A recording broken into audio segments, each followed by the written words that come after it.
Environmental Lawyers Association, ZELA, recently conducted an alternative mining indaba in the capital. Now, to tell us more about what transpired during that indaba, we are now joined in the studio by Mr. Mukasiri Sibanda, and he is the ZELA Financial Manager. Good morning and welcome to the program. Good morning, Anna, and good morning, viewers. All right, can you just give us a review of the mining indaba, the alternative mining indaba?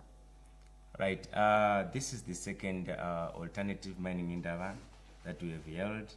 And the theme was the community rights, the key to empowerment.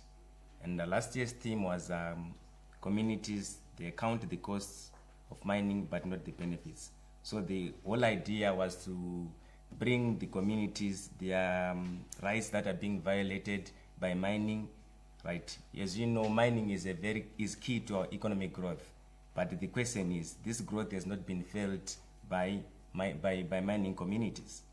Mm-hmm. So in a way, we are simply saying that let there be movement in the social indicators, better service delivery, issues like health, education, infrastructure. We want mining communities to benefit out of the resources that they are endowed with. Mm-hmm. And when you're talking about mining, this is also, of course, an activity that has quite sometimes a negative impact on the environment. What are some of the other issues regarding the environment that actually came out from this alternative mining indaba? Key issues that come from the communities themselves. You know, they say who feels it knows it better. Mm-hmm. One, the water pollution, particularly in the Savannah Ozi and other mining companies that are polluting water. And also the issues of relocations, compensations are not being given to communities that are being relocated, or even in being consulted about the relocation. You see, so it's very difficult for them to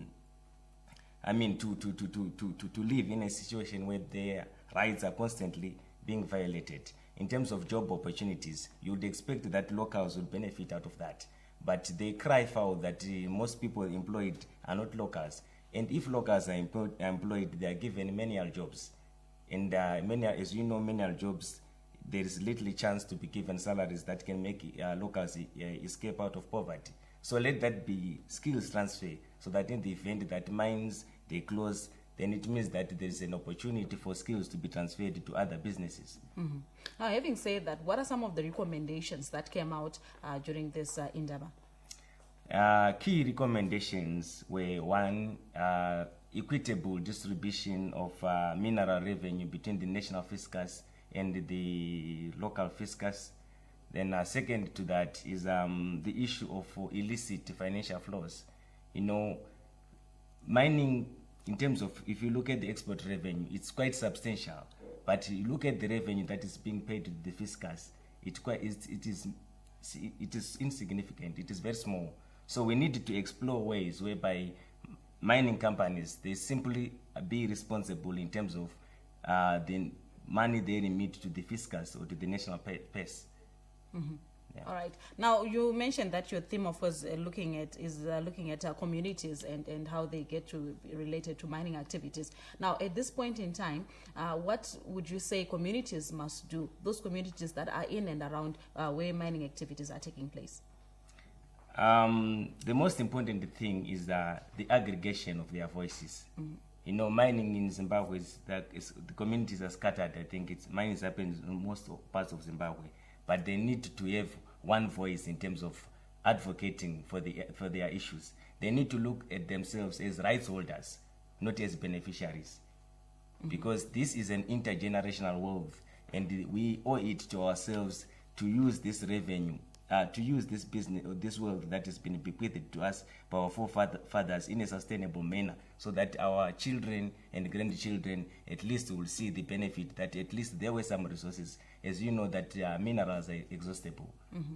Yeah. All right. And final remarks?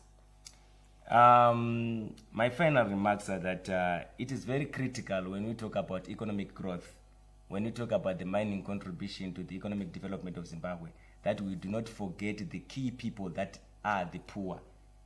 The common denominator amongst all mining activities is that there is minimum socio-economic benefits that accrue to the mining communities. Mm-hmm. So to Caesar, render what belongs to Caesar. Give communities their just rewards in terms of better socio-economic service delivery. Mr. Sibanda, thank you so much for coming to Weekend Morning. Thank you. Mr. Mukasiri Sibanda is the financial manager for the Zimbabwe Environmental Lawyers Association. They recently conducted an alternative mining indaba in the capital, and of course their theme was looking at communities and how communities can get to benefit from mining activities that are taking place in their areas. And of course the key word there is to make sure that everybody gets to know that they are the rights holders of those said mining activities.